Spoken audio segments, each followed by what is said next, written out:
Welcome to Doctor Warrick's podcast channel. Warrick is a practising cardiologist and author with a passion for improving care by helping patients understand their heart health through education. Warrick believes educated patients get the best health care. Discover and understand the latest approaches and technology in heart care and how this might apply to you or someone you love.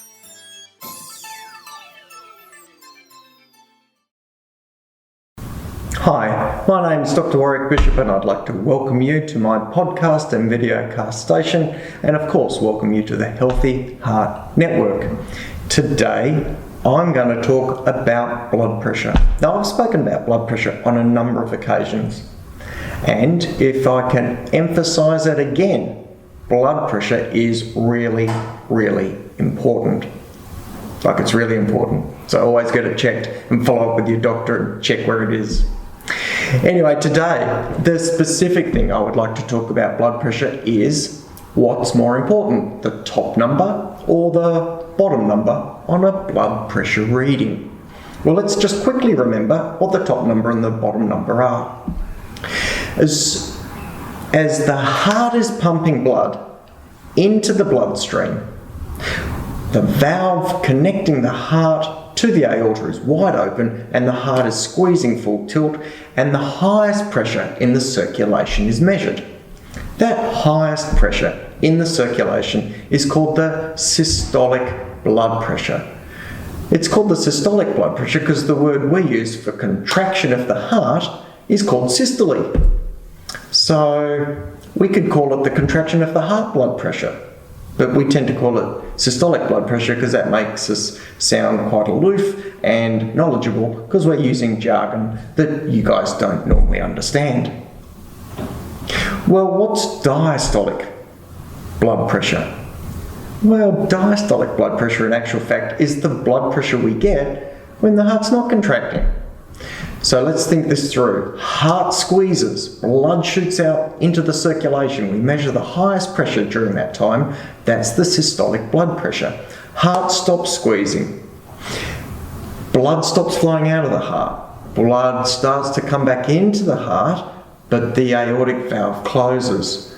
The system now relaxes, if you like, and the system relaxes and finds a blood pressure, which is related to the recoil of the large blood vessels, which have stretched and now coming back during the relaxing phase, plus how tight the arteries are that the blood's being pushed into.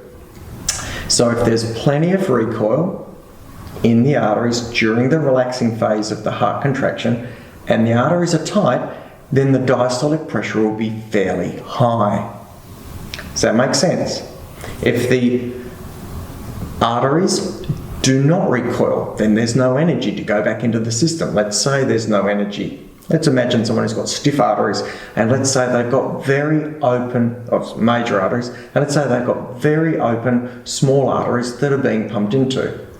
So the diastolic pressure would be lots of runoff, because all the little arteries are open, lots of runoff, and no recoil from the major arteries. So that person would have a very low diastolic blood pressure. Okay, that's a reminder of systolic and diastolic. Today, I'd like to talk about what's more important, systolic or diastolic. And the reason I want to talk about that is that when I was training, quite a few years ago, we used to talk about the diastolic pressure being the most important one for us to measure to make decisions about blood pressure management in individuals. And we held that dogma, that feeling, for a long time, up until probably somewhere around the 90s. Somewhere around the 90s, we started to understand that it was probably pretty important to recognise that the systolic blood pressure was important, and then more and more information accumulated supporting that fact. We've now moved very much to thinking that the systolic, or the higher number, the blood pressure during contraction, is more important. Well, just recently, a study published in the New England Journal of Medicine asked the question, is it systolic or is it diastolic that's more important? Can we check one and not the other, or vice versa, or do we have to check both? What a great question. So the researchers in this particular study found about 1.3 million people through the Kaiser Permanente insurance group in Northern California. They accessed about 36 million blood pressure readings on those 1.3 million people, and they did this over a number of years. Now, they had a number of cut-offs to try and understand where the risks were occurring. They looked at 140 systolic and they looked at 90 diastolic. And what they found was that when they compared the likelihood of a problem in an individual, if their blood pressure was over 140 versus under 140 systolic, and they matched these individuals for all the other potential variants, age, sex, weight, diabetic status, smoking status, etc., what they found was that the chance of having a complication if your systolic pressure was above 140 was 1.18 times the risk of people with their blood pressure below 140. So that's about 18% higher, isn't it? When they looked at the diastolic effect, they looked at people with blood pressure, diastolic, over or above 90. They matched for all the variants. And when they matched for all the variants but just took out the blood pressure, they found that the people with diastolic blood pressures over 90 had a rate of event greater than those without blood pressure over 90 by a multiple of 1.06, which is between a 5 to 10% increase in risk. So this tells us that systolic blood pressure and diastolic blood pressure are both important. It tells us that your risk is increased relatively about 20%, close to 20%, if your systolic is greater than 140 millimeters of mercury. It tells us that your risk is increased if your diastolic is over 90 millimeters of mercury, and it tells us that your relative risk is increased between 5 and 10% compared to patients whose blood pressure is normal. So what is this telling us? This is telling us that both components of the blood pressure are important. It's telling us that the systolic is probably slightly more important in terms of predicting who may be at increased risk. It's telling us that both need to be looked at together. The same researchers looked at exactly the same data set but moved the numbers down to 130 over 80 and found exactly the same trend in results.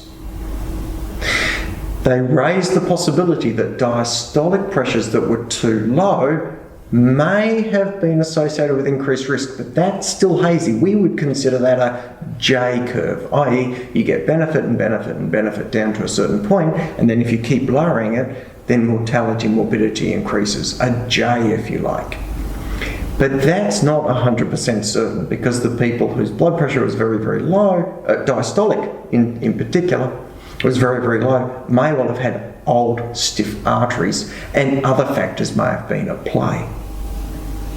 What's the take-home message for you? Well, I've really carried on about blood pressure on a number of occasions on this podcast, and I do it with my patients on a regular basis. The take-home message is this: your blood pressure, whether it is systolic or diastolic, now we understand it's systolic a little more than diastolic, but whether it's one or the other, they both represent the wear and tear on your vasculature, on your heart, coronary arteries, on your heart as an end organ.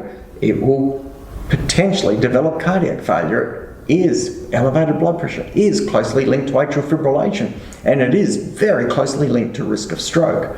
So, whatever your blood pressure is, if you can get any lower, get it any lower. That is going to be good. And when it comes to my patients in my rooms, they'll come in and say, "Oh, doc, my GP measured my blood pressure at 110 systolic and said I should probably come off my blood pressure tablets." And I will say, are you having symptoms? Are you getting lightheaded when you stand up? Can you not bend over and stand up without there being a problem? And if the patient says, "No, I feel absolutely fine," then my strong advocacy is to say, look, the lower your blood pressure, as long as you're not having side effects or problems, then the better it will be in the long term for your vasculature. The SPRINT trial, which came out in the last year, clearly shows us that in high-risk patients, really trying to drive down that blood pressure, without question, shows benefit for major adverse coronary event. But beyond that, the sooner we can get blood pressure down, the sooner we can start to reduce risk for an individual with stroke, heart attack, cardiac failure, and atrial fibrillation. It's got to be a good thing to keep down. Well, I hope I've shared with you some insights into blood pressure. The systolic measurement, probably a slightly better predictor than the diastolic measurement, but both really important if we're looking to mitigate risk for individuals. Please check with your local doctor, your pharmacist, your physio, whoever's checking your blood pressure. Please keep getting it checked. If it's not spot on, do something about it. Follow it through. It is a really big deal. I hope you've got something valuable from today's podcast. If you have any queries or questions, please drop us a note. If you have any suggestions for any future podcasts, let us know. As always, I wish you the very best, and please don't die from a heart attack. You have been listening to another podcast from Dr. Warrick. Visit his website at drwarrickbishop.com for the latest news on heart disease. If you love this podcast, feel free to leave us a review.